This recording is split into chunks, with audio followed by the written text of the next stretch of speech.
Coming up on this episode of the Mario Rosenstock podcast. So that's for Northsiders in Cork and the local savages in East Cork. They have big beaches there, ideal places to play hurling with their greyhounds, right? Now, if you look then, right, if you go up to, say, Myrtleville in Cork City, down west to Skull, that's for the kind of woman from Douglas who could bring herself to orgasm at the thought of a Volvo XC90.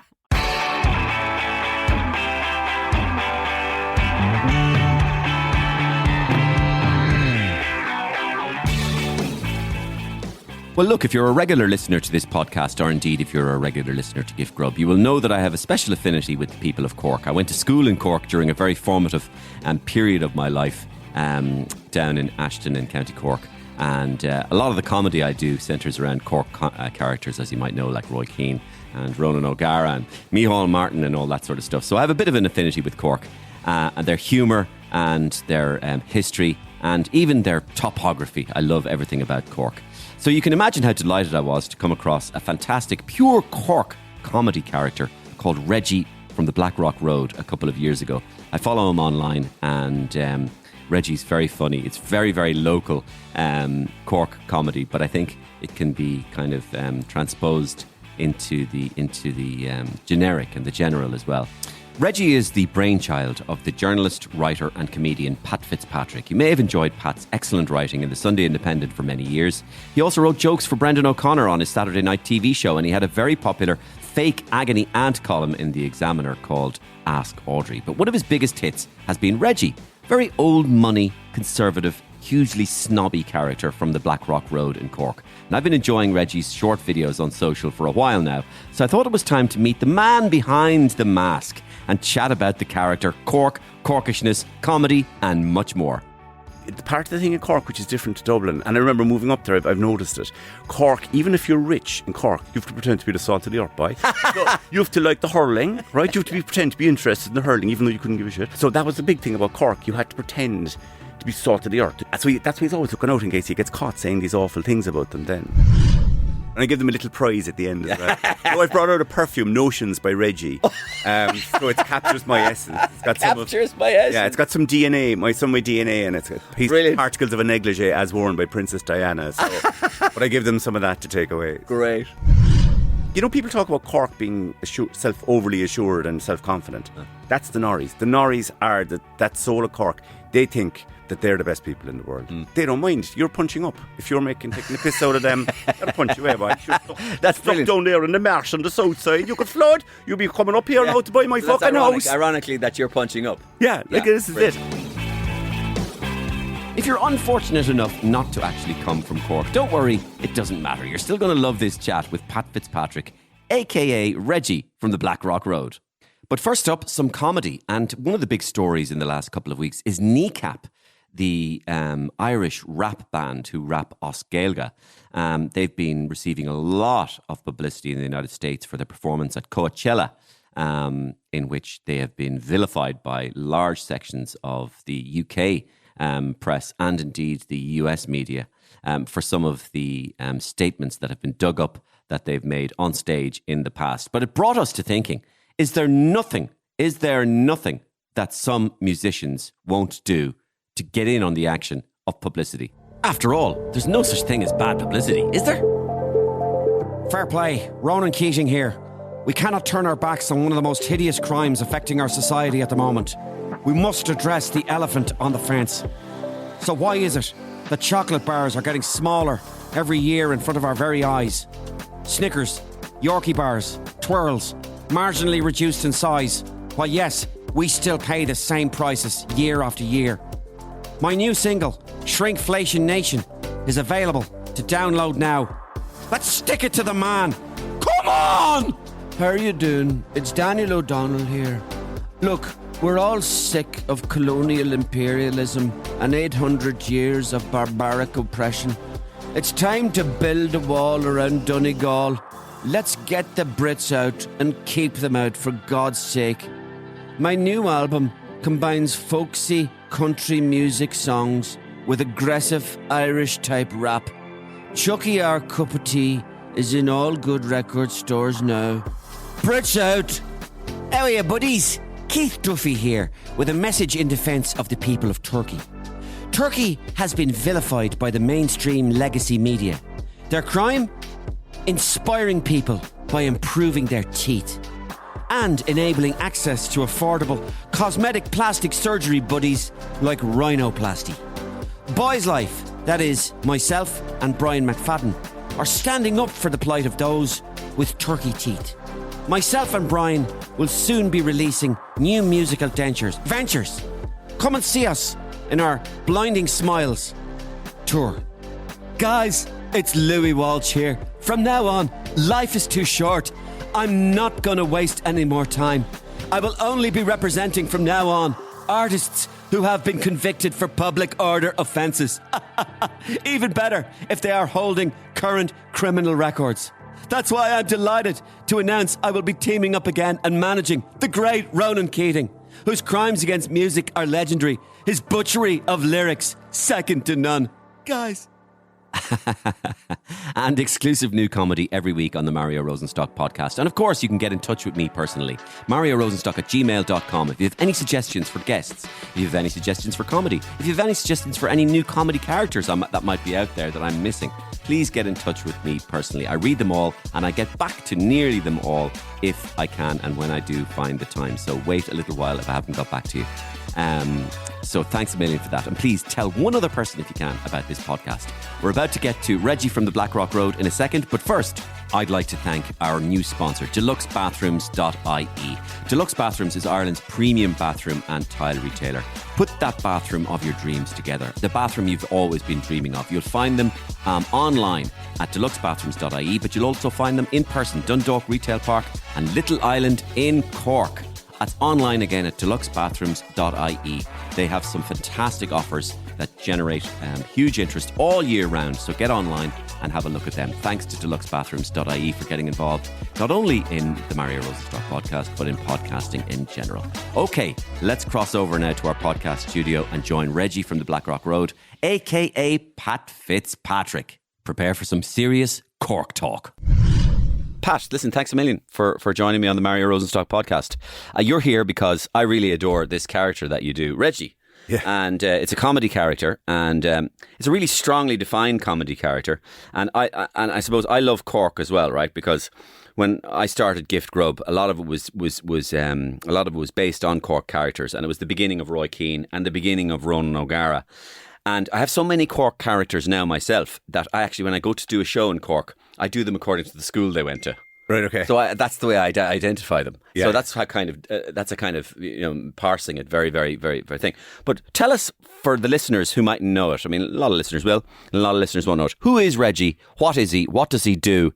And so Reggie, by his own claim, is the richest man in Ireland, but not for tax purposes. He lives in a €7.8 million mansion on the Blackrock Road. That figure seems to change all the time. Just went up 7.9. Very desirable area. You couldn't afford it, which is what Reggie likes about it. Where does he live? He lives on the Blackrock Road. Is that the old Blackrock Road? No, you see, no. In fact, that's a kind of a consolation prize for people who can't afford. But actually, as people go to me, of course, you realise, people come up to me in Cork, of course, you realise it isn't the Blackrock Road, it's Castle Road, and then they start listing the kind of famous merchant prince families who would live down, which is the whole point of Reggie, to kind of debunk that. But he came out of my Uncle Joe, actually, who was a kind of a man about town in the 70s in Cork, and he played drum. He had a kind of a booming Cork accent. And he said to me once, "Patrick, I've been all around the world, but you'll never get the lifestyle we've here in Cork." And it struck me as the most Cork thing. I think he went to France once. I love that Cork accent. So is that the Cork? Very deep down on your thing, and it's sing-song. You're going up at the end. You always go up at the end. Yeah. But he had that. There was a touch of Donal Lennon off that. That's exactly it is. And he would have he went to Christian's and played in the same position as Donal Lennon. Right. Second row in Christian's. I hear that. I hear a little bit of Donal Lennon in there when you were doing it. And that's a very specific. Now, then Reggie is a kind of an absolute parody of that, in that Reggie is super rich. He regards himself as the 0.1% of the Blackrock Road. So he came out of. I was writing a piece for the Examiner, Ask Audrey, which is a spoof agony aunt of people who would write in, kind of complaining usually about class-based things, that their neighbours are after buying a Hyundai or something on the Never Never or something like that. And Reggie was one of the characters who would be writing in complaining about the drop of standards. And he was a relatively minor character in it. Yeah. Audrey was the main character, writing back these kind of barbed comments. I don't mind him, but so it was in print. It was in print. And then we were doing that on a rival state, Red FM in Cork. We were actually doing that as a podcast, really, but we were reading it out. The characters in the show, and Reggie was one of the characters, and Reggie would come on and go, listen, I have a fierce problem with people from Bannon Law. So you went to audio then? He went to audio, and then COVID came and we couldn't get into the studio to record it. And one day I was actually going to RT, to Dahi, your good friend, and I stuck a camera in my face on the South Mall, and I said, hello, Reggie, here, I done the South Mall, so I own half the place. I think that's pretty much what I said. Exactly. And I put it up on Twitter and didn't think, and it got like 30 likes, which was more likes than I ever got as a person. So I immediately abandoned myself, as you've done, right? That guy never did anything for me. I'll be Micheál Martin and Dahi O'Shea and Ron O'Gara. And then COVID really came, and I was at home all the time, and I just started doing the videos. And, you know, it was interesting. I saw you had you had Micheál Martin one recently about stopping Kerry people coming over the border and things like that. And that was one of the first things. Remember when the COVID lockdown, one of the first easing of it was you were allowed to travel outside your county. And that was, I then did a video of kind of like that, of the measures that were being taken to stop people from Kerry and Tipperary. Yeah. And that was the takeoff. I think Ron O'Gara possibly retweeted it. Yeah, okay. But then you know yourself. And then once somebody does that... Yeah, it's getting fired around. But did you change the voice though, then? So you stopped a bit like Homer Simpson. I completely, because I found... instead of doing this now... I almost do it myself. Yeah, but your one is totally different because your one has a real gossipy... well, it's that kind of past remarkable Cork. Oh, very much so. Right, where you can say the most awful thing, but you've no self-awareness. You can see, you realise now that he only went to close to Crease Street. But you're extremely comfortable in that character.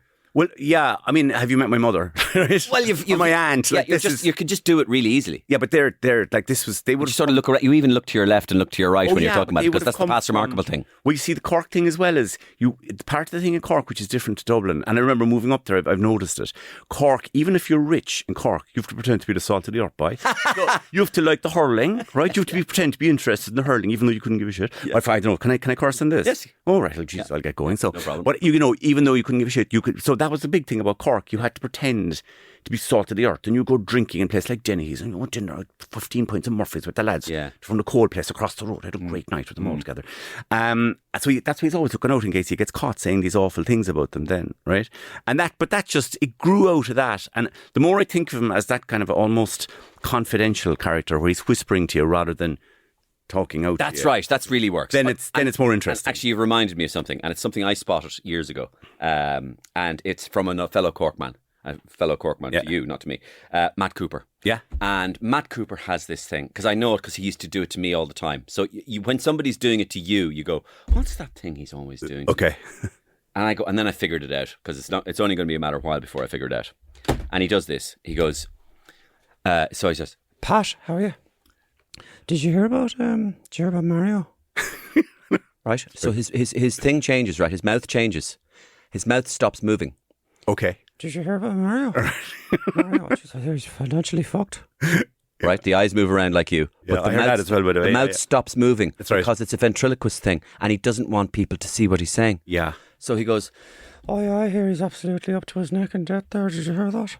And that's the gossipy thing. And it comes... You know, the rumour about that is, the reason apparently that is because Cork's a market town. So you know the English market. Yeah. So they're all in there. So everyone's cheek by jowl. So it runs on gossip, right? So the whole thing in the market is, we're all friends inside here now. I'll sell you eggs. You have to watch yourself. But they're all kind of like the footballers come they talk to their hand. So do you learn to talk out the side of your mouth? Yeah, that's it. And it is. And that's Chan Mayo used to do that. But it was, you didn't look at him. You look straight ahead. But one of the Chan Mayos used to talk like that. There was a fellow there who talked on the bench. That's right. And he was like you that. wouldn't be looking at you in case you wouldn't know they were talking if you were looking at them from a distance. Yeah. And I think, the one thing you notice about Cork City is it's cramped. The city centre is small, narrow streets, unlike Dublin, right, where you've got room and you can bellow at someone. But Cork, and I think that actually it's an example of almost the geography affecting the way people talk to each other. And I think it was Owen Harris who came up with that a long time ago. He said, it's like a cockpit in the market. The reason Cork people love to talk is because it's so competitive. Like in the market, you're shouting, right? That was what you had to do, to get people's attention. And even if you know O'Connell's fish place in the English market, it's the big, long fish. Yes. And you can't pass there. Your hair's looking lovely, girl. Yeah. Right, you're not even. Everybody's talking to everybody all the time. I love that. Yeah, and it is definitely. I love that. Yeah. I adore that. I don't know. There's something. I've talked to a lot of people on this podcast who have a connection with Cork about Cork, not just about what they're doing or what book they have out. I talk to them about Cork, but there is that thing. So that explains the gossipy sort of the kind of the suffocating. Yes, but also I'm taking you into my confidence here now, right? We're the best friends in the world. That's part of it as well. You know, the kind of, would you say Shleveen? You might, which is kind of taking people into the confidence. And, you know, Cork people are kind of do well in crowds typically. Now, it's an Irish thing as well. You watch Irish people, the way they deal with individuals anywhere. There's trust. Maybe it comes from you. Everybody knows. True, everyone. it's very Irish. Irish people act as if I immediately trust. My default is to trust you and to talk to you. Yeah. And to tell you, and of course, and it's to tell you something I shouldn't be telling you, to be honest. But if you come here now, I'll tell you. I know, yeah. It is, and it's, you're trading now. You're trading, yeah, and you're offering a great deal. Yeah. By you say, like, I've got an offer for you that nobody else has. This carpet was $59.99, no, it's $10.99. If I told you this, right? Yeah. Obviously, I'm a great guy. Yeah. You're now my best friend. Amazing. Yeah. Amazing. So I noticed this from Matt as well. That kind of, it's that Cork gossipy thing. Okay, what more about Reggie? So he's a fellow who lives on the Blackrock Road. What does he love and what does he hate? But the thing I love about him is as well as his utter parochialism in terms of like a fella who you could literally be living on one side of the street of certain streets and he'd go, that's a nobody, and the other fellas. But doesn't everybody do, like, I mean, that's only thing that people, we maintain we've no class in Ireland, right? People immediately judge, well, of course, he's down the end of the park. Yeah. Right, those houses, now there's subsidence in a lot of those gardens, right? I didn't tell you that now. I know. But there's 30 grand off the value of those straight away. Just talking to a estate agent inside in the mall, right? I didn't tell you that. But that's, immediately we judge people by school, right? It's the classic one, which is why, of course, he went to Paris, right? In his world, he's the president of the Captains of Cork Industry, so, which is an elite body of people in Cork dedicated to the highest standards while paying zero tax. It's one of those rotary things, isn't it? Set it up as an alternative to the Chamber of Commerce because they were letting plumbers in, right? And accountants. And by the way, what does Reggie do? Has it ever been established? Well, Reggie's an expert in inheriting €73 million from his father. 73. And his father was that's what we're telling the industry? revenue. His father, Big Reggie, as he was known around town, Right. It was a legend on Cork. As I always say, like, what can we say about Reggie that hasn't already been said under parliamentary privilege by members of People Before Profit, the bastards. But anyway, so he's inherited, and he's, as he always says, he's the Captains of Cork Industry. Like, it's mavericks and risk takers who just happen to work in their own man's business. Yeah. You know what I mean? Nepo baby. Yeah, totally. And like, there are people like that in Cork, obviously. Now, he's a bit of a throwback, right? In a way, that isn't the money in Cork anymore. And Blackrock Road isn't. Actually, the money in Cork is Kinsale. So it's tech bros buying €6 million Irish land. tech bros. An American. But, I know of one tech bro, I think, who's bought 2 multi-million euro properties around Kinsale. But they're typically Irish, but also Americans who just are attracted to us. So that's the most expensive real estate in Ireland outside of Dublin is Kinsale now. Is it? Yeah. No, not Cork City. Yeah. So that's why. So Reggie is. This is where Reggie's going. That he's going to almost Trump like trying to roll back the years, right? To make Blackrock Road great again, because the focus, the new money has completely replaced the old merchant prince, the fellas who inherited it, and the fellas who with the kind of the pink trousers and the gilet you'd see walking down the marina. Stop there for a second, because this word, you just said it again, and I used to hear it for years. The words merchant prince, right? Yeah. There's no other county in Ireland I've ever heard that word applied to. A merchant prince seems to be applied to Cork. But there's no merchant princes in Waterford. You know who they were? Like, these guys were the guys who made their money 17th, 18th century. So, like the big villas on the kind of north side of the river, Sunday'swell, Montanati. Yeah. Those were the merchant princes who, and it was in my last show actually, who made their money. So they were exporting beef, whiskey and butter around the British Empire. Yeah. And the key thing is they were bringing back spices, high value spices. Yeah. And sugar and things like that. And the reason they were up in these places is because they could see when their boat was in. Oh, look, the boat's back from the molasses. They're back from Jamaica. We're fucking loaded. And they made an absolute fortune. Okay, really? Yeah. And I mean, you like the Barry's tea. Though they're a later, but they would be referred to. So they were traded. They were grocers, right? But they traded in commodities, basically, but they brought them in. Really heavyweight grocers. Yeah, they were it. And because they were bringing in the high value goods. Yeah, and of course this port was obviously hugely important. It fed the British Navy. This is the thing, that the Navy, a lot of the British Navy was actually fed out of, which is spiced beef, the famous Cork delicacy. Is it? That's to go on boats, to go for 3 months. So it's cured beef. It's basically corned beef. Okay. And that's that port, I believe, is one of the only ports around that can handle the really big ships. now the exterior one. It's the second. This is classic Cork now. Like 10 reasons we're better than Dublin. It's the second biggest deep water port in the world. That's right. Yeah. See, that's why I know, because they tell me. Yeah. Well, no, you're given a pamphlet when you get off the train, right? Yeah. Read that there. Now will be a test later. Do you know what? But the other thing is, so just to skip slightly, I just find Cork people really funny. I mean, clearly, just because I'm a comedian and I write comic stuff and I do comic impressions and I tell funny stories sometimes, it doesn't necessarily mean, because I do know some comedians who don't have a sense of humour. That's for another podcast. Right. But there is such a thing as a comedian without a sense of humour. They're robotic. They know it works and they do it, but they actually don't have a sense of humour. Yeah. I believe, actually, I have a sense of humour, which is a different thing to being a comedian. Correct, yeah. And I love listening to humour, and I love humour. And Cork people are really funny. Right? That's my opinion. That's my opinion. Maybe they're funny to me because it's fresh every time I go down there. But I remember there was a famous radio host who got into an awful lot of trouble in 2010. I remember for something that happened, right? Yes. And I remember I arrived down on 2010 about 3 weeks after it to do my first ever shows down in Cork. Oh my God! And of course at that stage I didn't realise local is great. You know, I was bringing Gift Grub and Roy Keane and Bertie Ahern down to Cork, and I was going to blow them away. But they just, as soon as I got into a taxi, I got taxi, another taxi. Later that day, I got another taxi. I would have get to 5 taxis. And each of these taxi men gave me 6 perfect minutes. That's right. Different minutes on this individual who will remain nameless for obvious reasons. And I was just going, but this is a different 6 minutes than the other taxi driver gave me. I thought they'd at least repeat themselves. And the confidence with which they were reeling it off in the front of the car. That's right. I was loving it. Yeah, they were just brilliant. They were little performers. Yeah. You know, it goes back to what Am I exaggerating? Saying. No, well, I mean, look, I can't comment. I let people from outside Cork to say we're the funniest people in the world. Right? But and I'm touring at the moment, by the way. But no, but like I've heard it said before that you hone it because it goes back to that thing of the market. And I've heard it said about Kerry people as well, where they had that kind of legacy of storytelling. You went into the pub and you told a story, and it better be a good one. You know, it wasn't like you're like, you know, a shit version of the Fields of France, right? That's not your party piece. Your party piece has got to be the best story here, and you're up against Sean Mike, and he's been telling the best stories for 10 years. So it's competitive. Yeah, but this is it. You've explained it maybe, but I've always wondered. You know, people go, well. You know, Gift Grub has always been very popular down in Cork. I call it the kind of home of Gift Grub, really, because it's where I go to start all the tours. I start all my tours down. I start all the tours down in Cork, and I have done from the beginning. Start all the tours down in Cork. I did 6 nights in Vicar Street in 2009, and I went down to Cork and I did 6 nights in a row. And after that, we went, wherever we're going next time, we're starting here. It was just incredible. And ever since then, that was 16 years ago, I start all the tours down in Cork, and they always are the place which sells out first. And I was trying to work it out, and it's just not Roy Keane or Ronan O'Gara. I think it's to do with piss take. Yes, they are wired into the piss take. Yeah. Hence the lively taxi drivers in the front of the car, and also politics.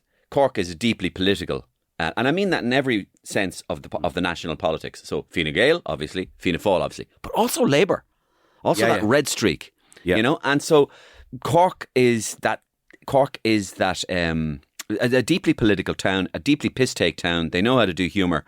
And the other thing is as well, maybe, which I'm trying to make it, I'm almost making this up as I go along. When I came down there, they kind of enjoyed what I do, but then they kind of go, we're going to now make you're ours. Right. Oh, yeah. We're going to Cork you.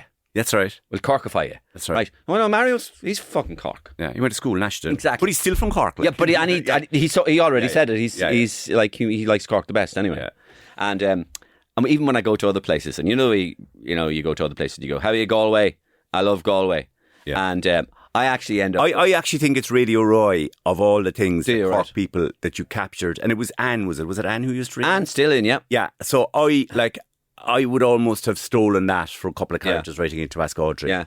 It was that kind of, not dumb, but kind of character. Like, you know, that was... She has 6 mobile phones. That was perfect. She's she's a prize pig, they call her. You ever heard those? No. Prize pig is a radio term for... Okay. It's a radio term for a punter who has 6 mobile phones, and they ring into various different radio stations trying to ring prizes. And they generally win a lot of prizes. Okay. But they hope that the questions are random questions. Sorry, they hope that they don't like answering questions because they know nothing. Okay, right. So, for example, when they go, they hope that the competition is Sixth person to ring in wins the prize.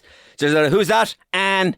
You've won, Anne. Great. Yeah. But they don't want who starred in Goldfinger, because then all they'll say is Stephen Hendry. They don't know anything. Yeah. But you, like, it sounded like a friend of my sister's. That was the bizarre thing. I actually thought it might have been her.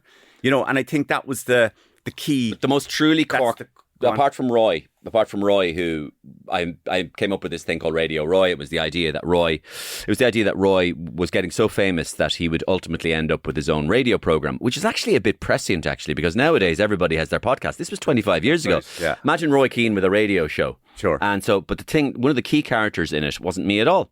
And it's one of the few characters I don't do on Radio Roy or Gift Grub. And it actually is Radio Roy's brother, Jay. That's right. And Jay is Eamon FitzPatrick. And he works here. He works here. He's commercial director here. Yeah. And he's pure Cork and pure hurling. That's right. And he was there, the voice of the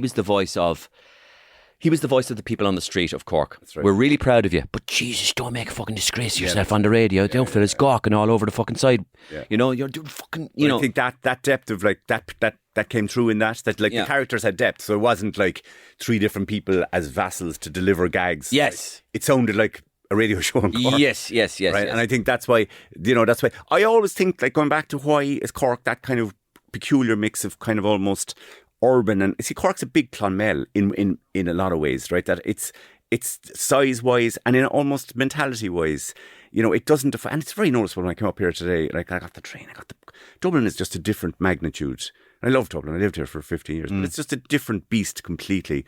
The minute there's people all over the place. Like, if you go to Cork city centre today, it's a much more tranquil place. It's just. But my son came down with me last year. He's 17. He was 16 then, and he came down with me last year for the first time to Cork. And he just loved it. And I went, why? And he went, it's like a mini Dublin. It's like a small Dublin, but like nobody's giving you hassle. Yeah. So there was a lot of people on the streets drinking and having fun. And when I say drinking, I meant standing outside. Right, okay. And there was a real sense of, look, it was just me, maybe it's rose-tinted glasses, but there was a real sense of non-threateningness. Now, I believe that drugs has become an issue. Yeah, I mean, Cork, it's not just Cork. Any city centre has been hollowed out. Like, I was in Manchester recently. City centre has been hollowed out. That's the truth. But is there still a nightlife in Cork? I'm not sure. Yeah. And the reason I say that is I live out the country now. I live out by Ballycotton now. Yeah, Ballycotton. And I have to say, I was up here today and I was thinking, the way people say, oh, Dublin doesn't understand rural Ireland. But I think rural Ireland doesn't understand. I think cultures should be made go to Dublin every 6 months to kind of get a feel for it. This place changes all the time. And like you walk around Dublin on a day like today. It's sunny now today. Bloody nice. Beautiful. And I just reminded you why I liked it. I was here for 15 years up to 2003. Yeah. Why I liked it so much. Did you? Yeah, and like anyone who ever came here, people who would come to visit from other places were kind of going, God, the setting of the place. I was in Purty Kitchen recently playing up in Dunleary, and then I met friends of mine from Dunleary for lunch the day after, and just kind of thought, like, this is... You don't get this in many places in Europe. If the sun is shining at all, it's a phenomenal. Well, because it's a seaside capital. Yeah. And also, for example, somewhere like Trinity, right?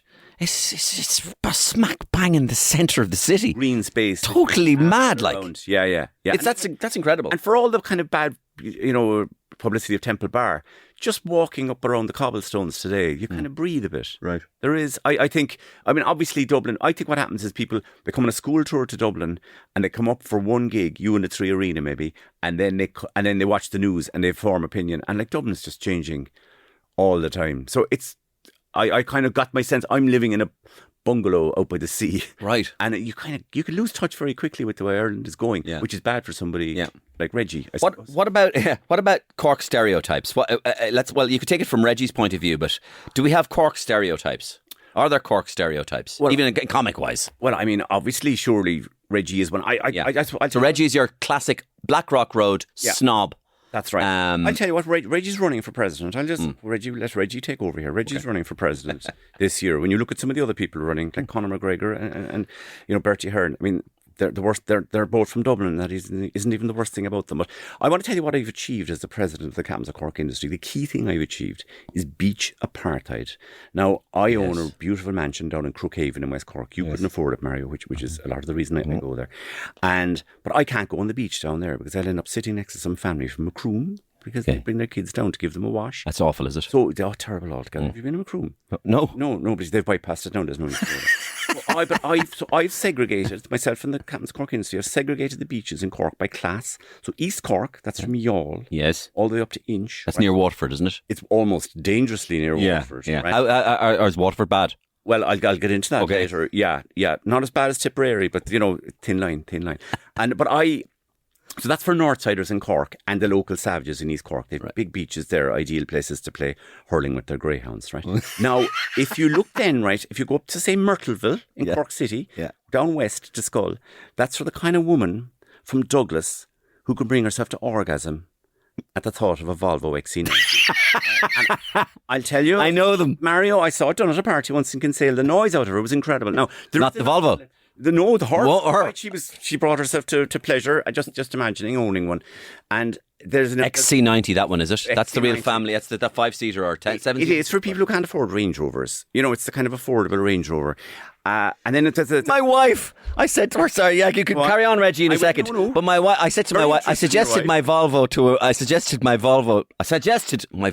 Sounds like a sexual part. your wife's Volvo. Well, it's not a Volvo. Yeah. It's I suggested the Volvo to my wife because we're trying to change car, and she absolutely blanched at me and she said, "I will never be seen dead in a Volvo.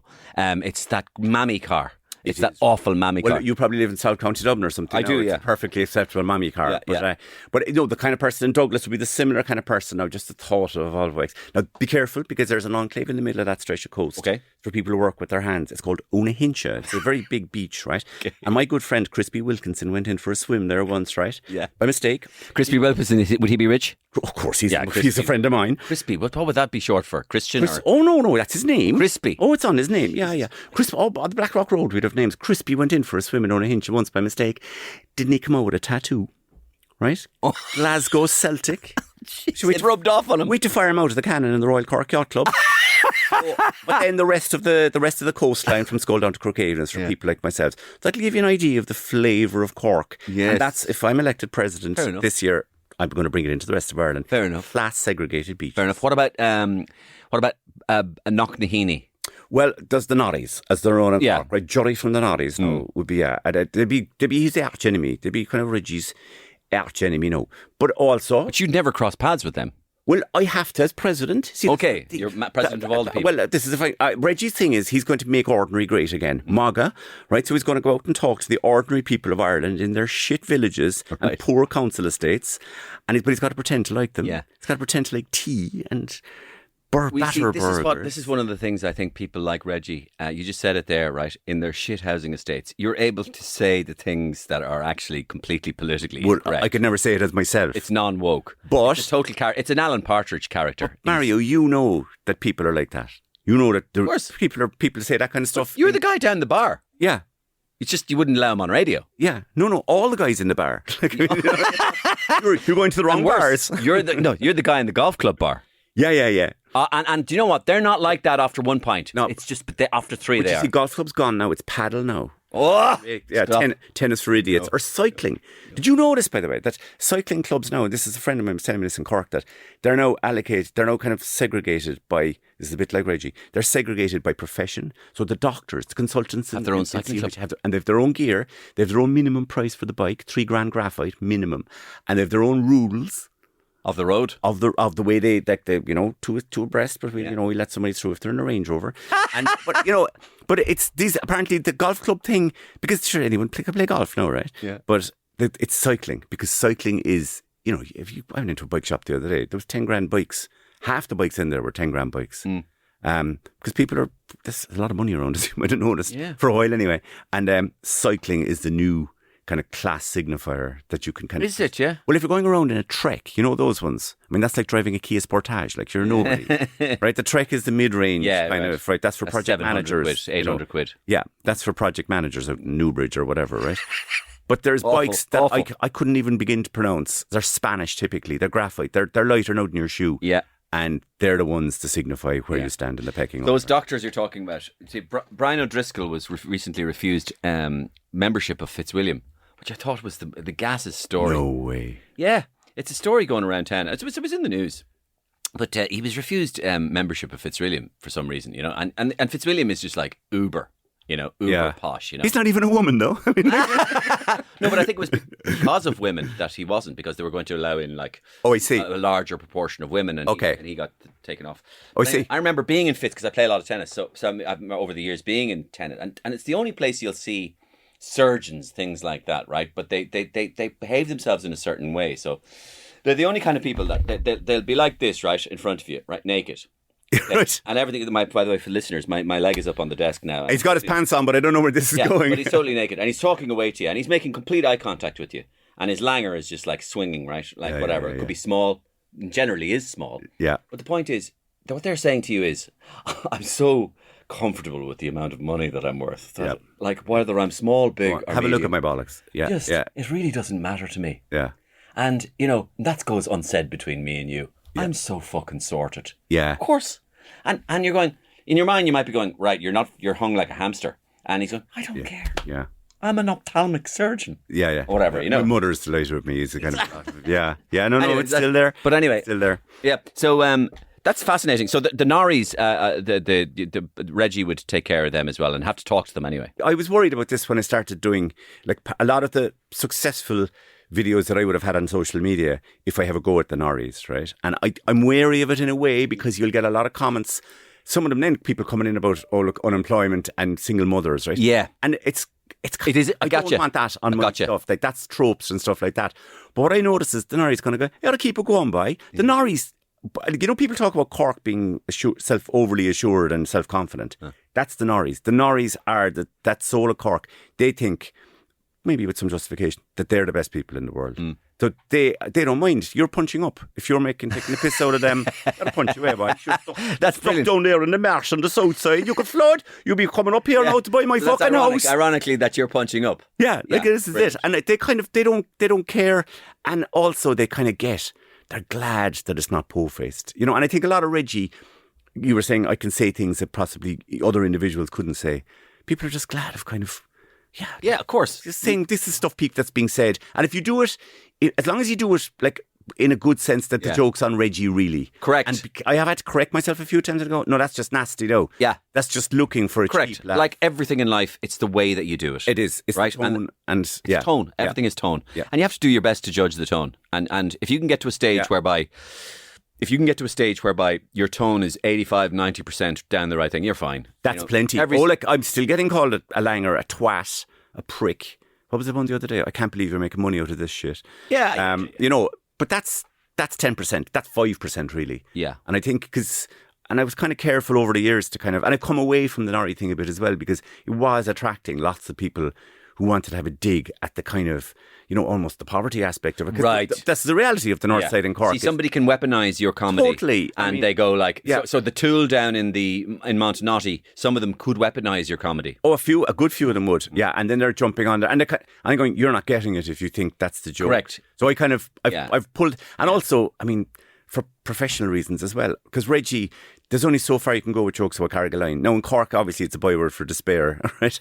But not everybody gets a joke that has the punchline of Carrigaline. No. So, and you were saying make it local. So now because I'm touring Galway, Kilkenny, Dublin, Kerry, you can't be making jokes. Yeah. So how does Reggie migrate into another place? Well, the first thing to remember is, and it's I think John Spillane, the songwriter. I love John. John, you're not going. I'm anywhere. Brilliant. But he said, John, you're not going anywhere writing songs about Ballincollig. And he said, people write songs about Phoenix, Arizona. So that's the starting point. People get, there's a Ballincollig in every town. There's a universality. But still there is the problem of not everybody in Galway will get the punchline Carrigaline. No, but if I do that joke, say, about the XC90 in Douglas, right, I make that Stillorgan if I do it in Dublin. Okay. Or I make it Barna if I do it in Galway. Similar to what I do. Precisely. And it's a very easy way to do that, which is put out a post the week before you're going someplace and say, what's the poshest bit of? So you'll be looking for, and I'm actually going to do one now on Limerick. I've asked people, because I'm in Limerick in a couple of weeks, what's the poshest place in Limerick? Yeah. And then Reggie's going, oh, Jesus, my gardener's a bigger house than that. Go on Google Maps, go for a walk around the streets they make. I got a lot of laughs for Raheen recently. Oh, really? Raheen just seems to make people laugh. Like, I always find, because I'd make jokes about South Limerick, it's an easy joke. And then I was driving up to Limerick to a gig recently.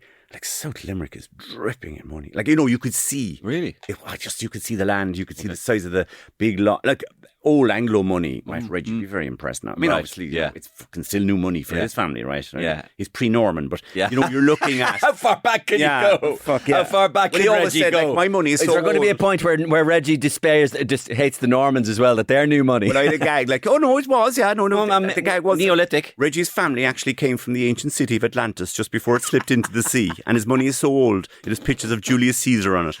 But, no, and I actually like driving around because you kind of get a sense, you have a notion about places Right. that you kind of, and then you go there, like Dublin today even, and you kind of, my grandfather's phrase, you have to get out and meet the people. You have to constantly kind of get out and give your prejudices a bit of a rinse. But South Limerick's lovely, and sure, the other thing is, would you believe it, Marty Morrissey, I was talking about it recently, about counties that are connected. Yes. And he was saying, we go about Waterford, like one of the harder sells I had for Reggie was Waterford. Yeah.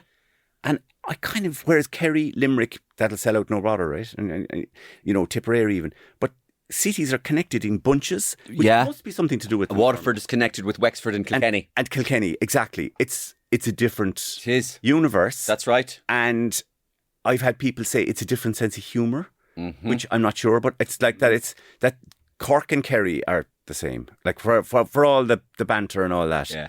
Cork and Kerry are very, very Yes. similar. There's such a kind Yeah, of I think you're onto interchange. something about that. There is a little shift over to the east coast a bit. You're getting, I think Waterford is almost Leinster, kind of like. I mean, Wexford, some of Kilkenny, is disputed with Waterford. Yeah. You know that. There's a little dispute there. I had that weird thing of That when I was thing. driving to Yeah. Waterford, I ended up going through Kilkenny. I thought Yeah. it was a disgrace. I didn't go through Leinster. Exactly. It's in Munster. I know, yeah. It was like Donetsk, like some of the... Yeah, exactly. So there's a little bit of that, and Wexford as well. Wexford as well, yeah. So, and less so Tipperary. The rivalry seems to be Kilkenny and Wexford more than Tip. Yeah, well, Tip then would vary, but like they'd be, Tip South is massive. Tip. It is. You even know it. I've come on the train today. You kind of notice I'm still in Tip. I know. Yeah, I'm still and in Tip. the tea things have gone back the other way already. Like, Yeah, I'm still in Tip. Yeah, but Tip's great. Yeah. And like I think Tip is the heart of kind of inland rural Ireland. Yeah. I think the two Johnnies is almost an example of because they get it. Yeah. Right? Because Oh, they're they do, right yeah. in the heart of it there. And there's no sea.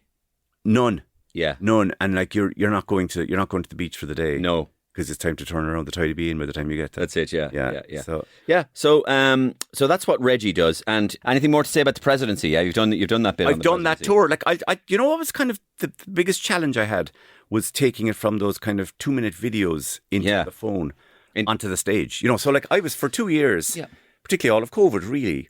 There was no live shows anyway, so I'm sure you probably remember. I know. So I was trying to, everything was... Okay. And almost. so as a journalist and as a person who knows how to write, you must have known theoretically how you're going to take it to the stage. I kind of thought I did, but actually what happened was the Everyman Theatre in Cork approached me and Did said, they? would you do a live show? Yeah. Sophie was a creative director there. Great. Which is brilliant.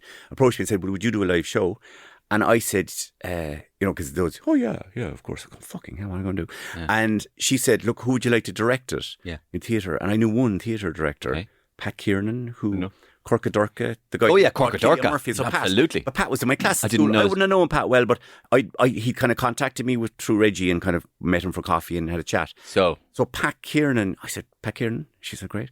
So then Pat worked on the first 2 shows, both writing them and then getting them up on stage and teaching me, and I'm sure now you know it, but like, teaching me things like it's 70 minutes or 60 minutes or whatever. You've got to be changing every 10 minutes what you're doing. Mm-hmm. It was different, I suppose. If you're doing characters, it's one thing, but if it's just Reggie, so he'd me singing songs and I'd have people up on stage. I improvise a little bit, but once you get somebody up, people immediately go, okay, now there's a bit of danger in the room. Totally. And you could just feel it. People are giggling. Yeah. And like, I'll never forget, actually, there was a Northside, I was a woman, a Northsider up in the Everyman once, and I went down to get her out of the crowd, and she came me, I said, Reggie. I said, what? I'm steaming. She was drunk, right? Okay. I'm steaming, Reggie. Yeah. I said, brilliant. Of course, she was the best. She was hilarious, right? Oh yeah. The best one we've analysed this over the years. Usually, the best ones are if I see a person who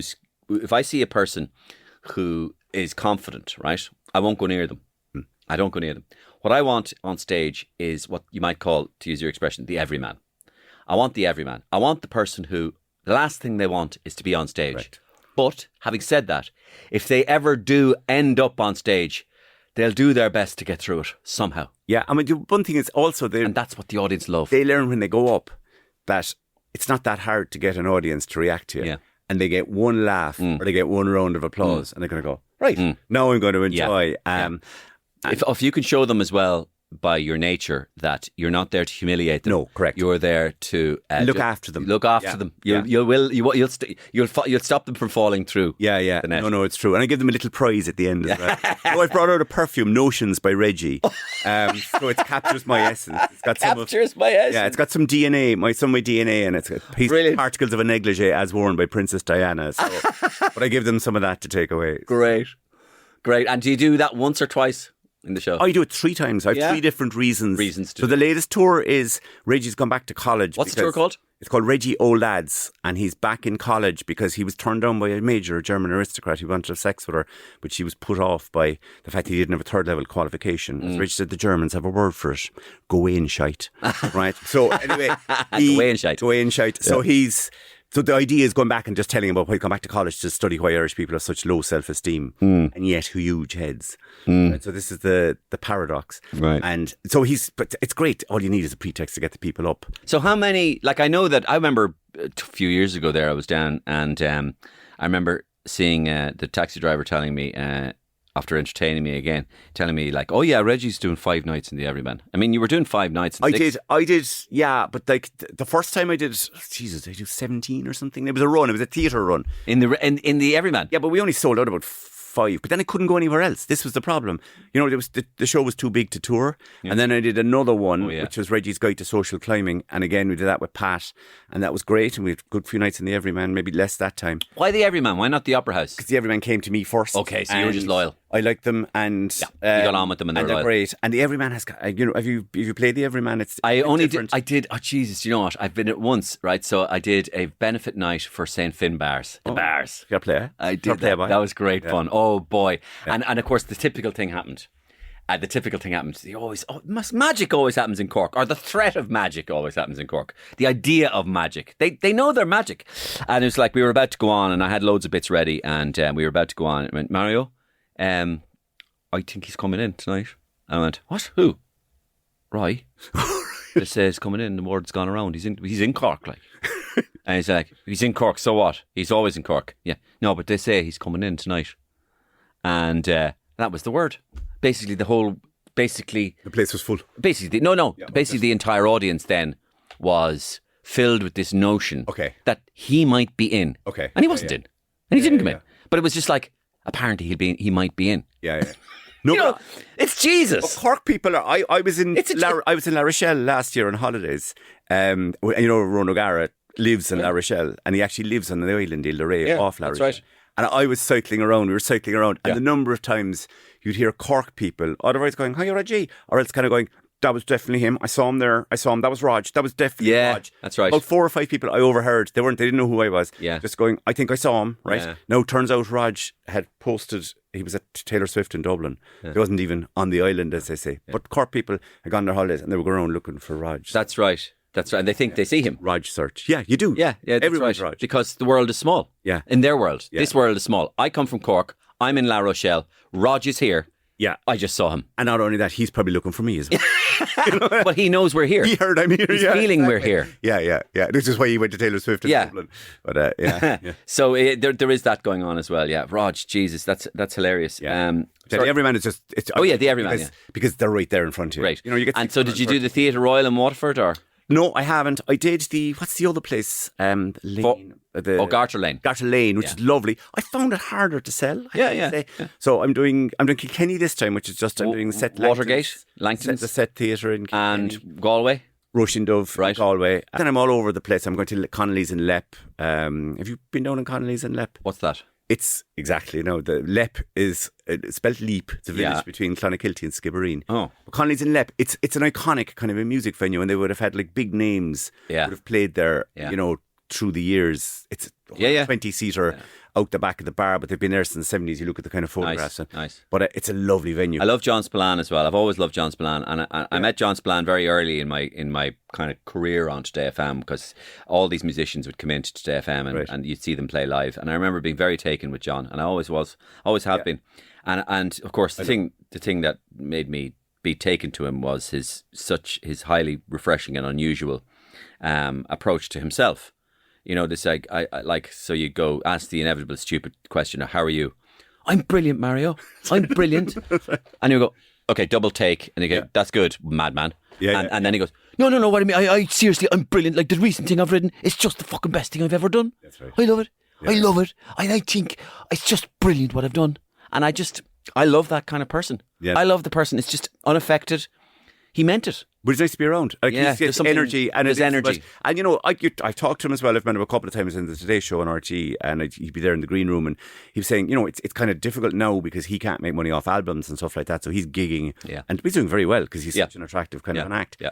But, you know, that he still stays positive at a time when nominally his livelihood was kind of upended by Spotify and things like that. There's a magic to his music as well. But there, like a magic. Ballincollig, you know, is it Johnny Don't Go to Ballincollig or whatever? Magical realism. But it's Dunstore's Girl. Really, what kind of a genius can come up with Dunstore's Girl? Or the Cherry Blossom, the dance of the Cherry Blossom. Pat, I mean, you came from, just briefly on your background, I mean, I remember, you know, that you were in the Sunday Independent, so you were kind of a humorous columnist in the Sunday Independent, sort of featurey. Yeah, that's right. I just kind of think top 5, I think, and that's where I kind of learned to write comedy, and then I wrote monologue gags for the Saturday night show. Yes, that's right, and that was a tough gig because it's really hard, and because you're basically writing jokes that have to work in 2 lines. Yes, no context, just out of the blue. Yeah. In other news today, I see Princess Diana was la la la followed by joke. It's really hard to do. Simpsons had a gag once about like they were going to send somebody to hell, but said no, that's not bad enough, so they sent them to a life of writing monologue jokes. Yeah, it's hard. It's and you know, it was different. They didn't want, say, Conan O'Brien can come out and do a 15-minute set, so he can kind of build it. Whereas they just wanted Brendan O'Connor was doing the show. Brendan just to, you know, go. That's the thing. So Brendan isn't ostensibly a stand-up comedian. Well, Jimmy Carr can do it. But you have to do it with such chutzpah. You have to make a joke which is ostensibly not a great joke just sound that's really quite good. That was it. Because you have to sell it. And it had to be topical. And Brendan often backed out of them. Well, because it's hard to believe in it. Because he was kind of going, no, because it's, let's be honest, he was kind of going, I'm here to present the show, and I have to do powers the B want me to do a few jokes. So if I'm not really feeling it, I can back out of the last reverse out of the joke. That wasn't very good. And fucking Pat FitzPatrick wrote that anyway. Yeah. And here's his address. Send him a pizza. Whereas Jay Leno would have fucking marched straight through it and gone, I'm selling this fucking joke. True. And you're going, it's still a shit. It's not a great joke. Then do you know that Jay Leno used to actually trial his monologue in a comedy club in LA the night before the show? Yeah, I do. So you know, like I know. But also, but I know what you mean. But also, you'd be kind of going, dude, Twitterati or even people at home would be going fucking RTE and their stand-up monologues jokes. Yeah. But having said that, then you tune in on Saturday night to watch Graham Norton. And you go, apparently the Queen was in town today. Yeah. Right? Picture of a horse. Yeah. No, totally. They're just making horse jokes. Yeah. No, totally. But everybody in Ireland go, fucking brilliant, Graham Norton. Yeah. Right? So we're full of this in Ireland. Well, I thought we're full of this in Ireland going, we're shit, right? And then you're tuning into horse jokes and thing in England. Well, you know the best line I've ever read about comedy is that it's not what's being said, it's who's saying it as well. You know, and it's the context of it. But the monologue was, and then I did a bit of writing. Exactly, Pat. I get accused of being far funnier than I am all the time. Do you know that idea of you're a comedian, so people almost start laughing before you come into the room? Yeah, that's a fucking bonus, isn't it? That fucking helps. I'm getting away with Scott fucking murder there. I very often turn around and walk out because that's as good as it's going to get. Thank you, good night. I'm out. Well, I mean, no cheer is as big as the initial one. Yeah. Because everything that they've invested to you is now put out there. That's right. And you can only be a disappointment after that. Almost. Yeah. But yeah, so I mean, I know I did a bit of work on your show as well, and yes, as hard as I needed this, and that was quite hard too. But that was better because you could build a sketch there. You could at least have a target. You could have a target, and we could build a sketch. But like all those things, and I look back at the monologue was just great for this is how you land a joke. This is whatever. This is the best way. Science-wise, it's amazing. Ordering these words so that you land a joke, and how you get away with it, and how much you give away, and where you think the audience, where you're leading the audience to go, Perception. and then when you're delivering. Misdirection, and You learn also, it but also completely. the value of syntax and the value of prepositions. Completely. Unbelievable. And It's a word, science. when you've only a 2-sentence joke, a word makes all the difference. Correct. So I was able to learn all that. Yeah, and Jimmy Carr would be really into that because Completely. his jokes are two-liners. Yeah. A lot of his jokes are two-liners. Yeah, You know, and so- I think the other thing is he takes stuff out because you can sense his are so tight that he's taken every surplus Yeah. word out. That's his shtick. Yeah. But that's great then when I came to do 2-minute videos because you kind of going, you know, you learn to become economical. you learn to and write it out. Don't go put the camera in front of yourself and hope for the best. When you write it out, then are you just remembering it? Then I used to write it out all word for word. Now cycling is the key thing that I do in a way. So if I go cycling, I practice it. I comes in my head and it's all there in the sequencing, and then I go and maybe try and type it out. But it's to get the sequence. Say this, say this, say this, say this, and say this, and finish, and then get rid of half of it because that's too long. Yeah. Because reels now are the way to go. A minute is probably where you want to be now Yeah. with a video. It used to be 2 minutes. Yeah. But that's that And thing of thought. you've built up a followership. On Instagram and X. It started with formerly X, formerly Twitter. So, but that's kind of useless now. It's like I've over 100,000 followers between Twitter, Twitter, And Instagram. Facebook, Instagram, and TikTok Great. now. But it's TikTok and Instagram are where and TikTok Facebook is where the good. growth is. TikTok's great. Yeah. I think TikTok's brilliant. Yeah, I enjoy Dave McSavage's videos about how many tickets he sold. Yeah, it's brilliant. But it's such a brilliant piece of marketing. It is, and he completely throws himself into just it. absolutely burns himself to the ground. Yeah, and then you kind of think, I'd nearly go see him live. Just, Oh, definitely, Yeah. out of spite. Yeah, I'm gonna fucking see him out of spite. Great marketing though. It's brilliant. It is, but it's. You'd have to be a certain type of person to be comfortable. I don't think. I don't know. I mean, because the fact is, because it's true as well.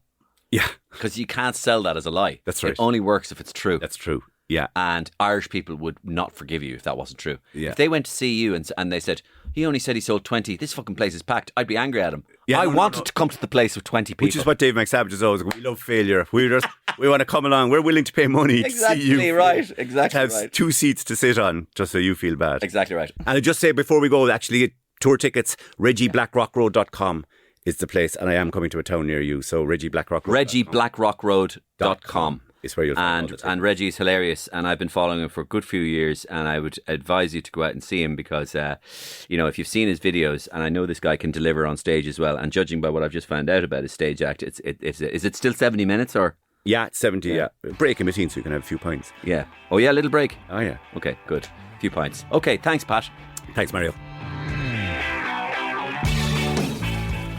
And my thanks to Pat FitzPatrick for coming in and talking to me about Cork, all things Cork, and Reggie from the Blackrock Road. And of course, you'll be able to catch Pat on tour around the country if you go online and check him out.